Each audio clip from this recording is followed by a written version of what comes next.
यात्रा काफी रोचक है, अभूतपूर्व है, अस्मरणीय है। लोगों में उत्साह है, जोश है, उम्मीद है, विश्वास है, भरोसा है।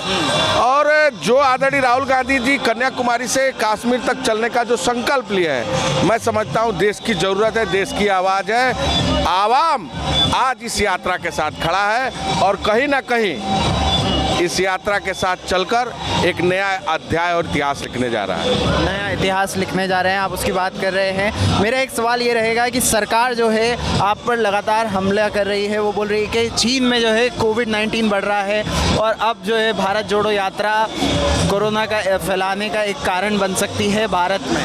उसको आप कैसे देखते हैं? देखिए, भारतीय जनता पार्टी रोज नए नए प्रोपगेंडा बनाती है।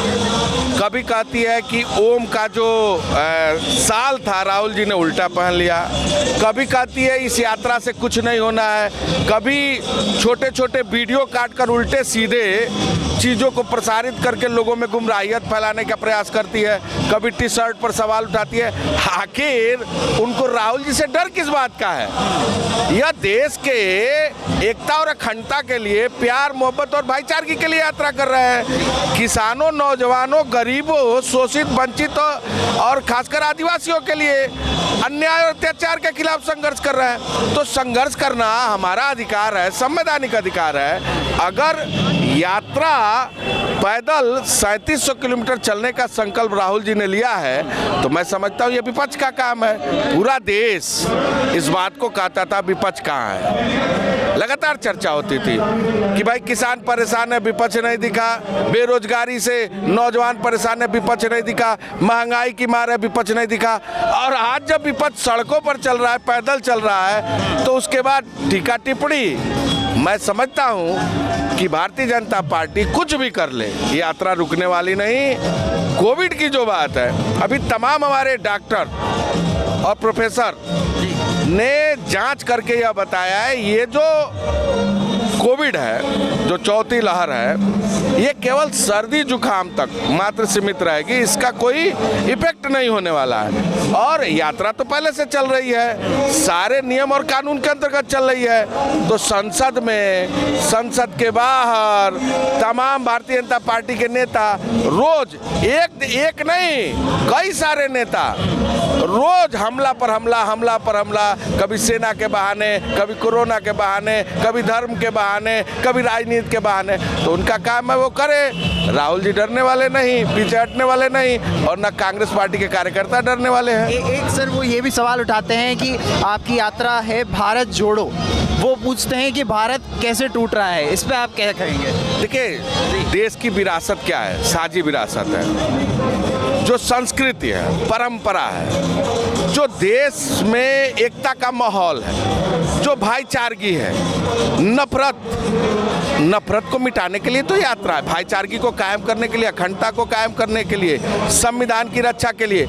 और अगर आप इस यात्रा को देखेंगे कन्याकुमारी से, तो तमाम, चाहे वो सेना के जवान हो, चाहे बेरोजगार नौजवान हो, चाहे तमाम गरीब हो, चाहे वो किसान हो, चाहे वो शोषित हो, चाहे वो वंचित हो, चाहे वो आदिवासी हो, हर वर्ग के लोग इस यात्रा में चल रहे हैं, साझा कर रहे हैं अपने विचारों को। अगर देश में जो छोटी बड़ी समस्याएं हैं उसको जानने के लिए आदरणीय राहुल गांधी जी एक स्टेट से दूसरे स्टेट, दूसरे स्टेट से तीसरे स्टेट, तीसरे स्टेट से चौथे स्टेट, और गांव-गांव के लोगों से, बच्चों से, नौजवानों से, बुजुर्गों से, माताओं से, लोगों से मिल रहे हैं, उनकी भावनाओं को जान रहे हैं। यही तो एकता है, यही तो जोड़ने की एक परंपरा है, और जो साझी विरासत है उसको बचाने की लड़ाई है। तो सर उसी से जुड़ा मेरा सवाल है, मैं राजस्थान में मैंने कोटा भी कवर करा, काफ़ी भीड़ मुझे देखने को मिली। क्या ये भीड़ वोटों में तब्दील हो पाएगी कांग्रेस पार्टी के लिए? देखिए, कभी कभी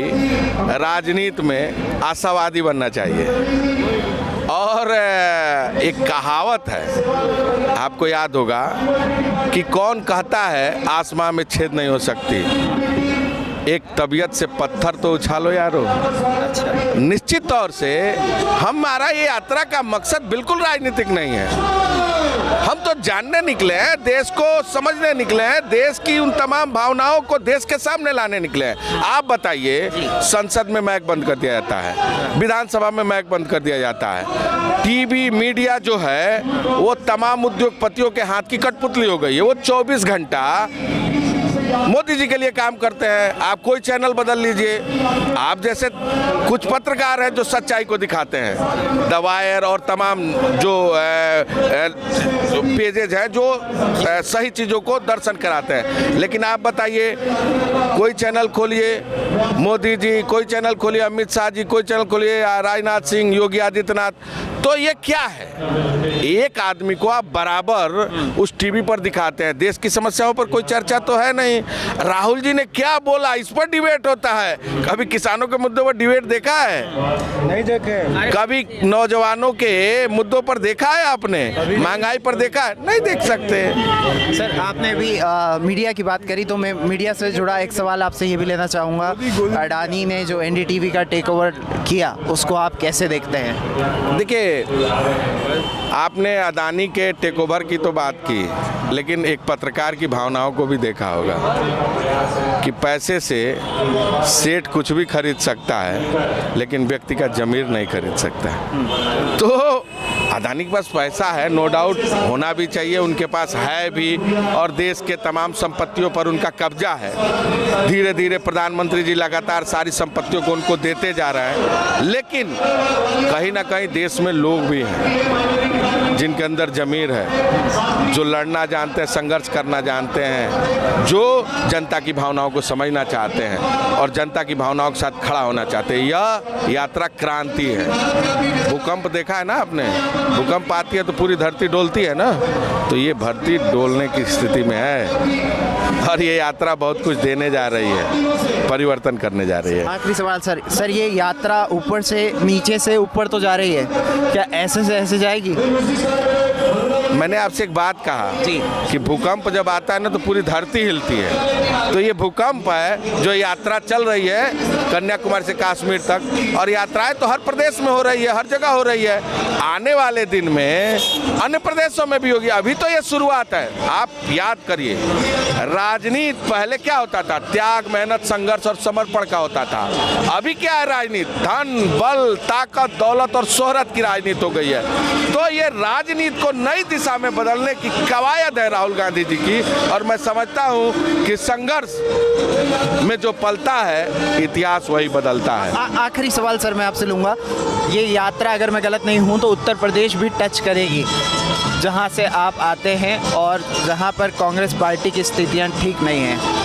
क्या रेस्पॉन्स मिलेगा उत्तर प्रदेश से इस बार? बिल्कुल मिलेगा। गाजियाबाद से यात्रा घुसेगी, बागपत और शामली होते हुए निकलेगी, और अभूतपूर्व सहयोग और समर्थन मिलेगा, लोगों का साथ मिलेगा। बहुत बहुत धन्यवाद। द वायर के और वीडियोस देखने के लिए सब्सक्राइब करें और बेल आइकन पर क्लिक करें।